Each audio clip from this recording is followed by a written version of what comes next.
Welcome to my YouTube channel. আমি সুপ্রতিম, আপনারা দেখছেন সুপ্রতিম ব্লগস ইউটিউব চ্যানেল। আমি অনেক দিন পর একটা ছোট্ট ব্লগ নিয়ে আসলাম। তো আজকে রোববার 26শে মে। সবাই জানেন আজকে একটা ঘূর্ণিঝড় হওয়ার কথা এবং তার প্রভাব সকাল থেকেই দেখা যাচ্ছে। অন্তত এই নয়াটিতে, উত্তর চব্বিশ পরগনা অন্তর্গত নয়াটি শহরে তো খুব ভালো মতোই দেখা যাচ্ছে।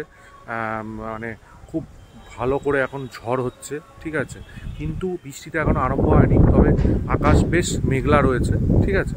তো রাতের দিকে মানে ঠিক 11টার পর বাংলাদেশের খেপুপাড়াতে এবং আমাদের এখানে সাগরদ্বীপে মধ্যে ল্যান্ডফল হওয়ার সম্ভাবনা। তো সবাই বলছে, মানে যারা আবহবিদ এবং খবরের চ্যানেলে বলছে যে এই ঝড় খুবই বড় মাপের হবে এবং তার ফলে যে বৃষ্টিটা হবে সেই বৃষ্টিটা কালকে প্রায় বিকেল অবধি চলবে। তো সবাই যারা বাইরে বেরোনোর কথা ভাবছেন তারা ভাবনা চিন্তা ভেবে চিন্তে বেরোবেন। এবং পরিস্থিতি আমার মনে হয় না খুব একটা ভালো, কারণ দেখছেন আমার পেছনে খুবই হাওয়া দিচ্ছে এখনই।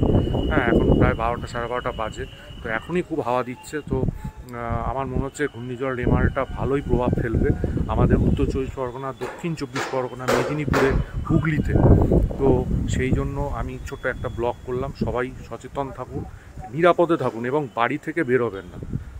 আবার নতুন কোনো একটা ব্লগে দেখা হবে এবং যদি আপডেট দেওয়ার মতো পরিস্থিতি থাকে আমি আবার ছোটোখাটো আপডেট নিয়ে চলে আসবো আপনার জন্য।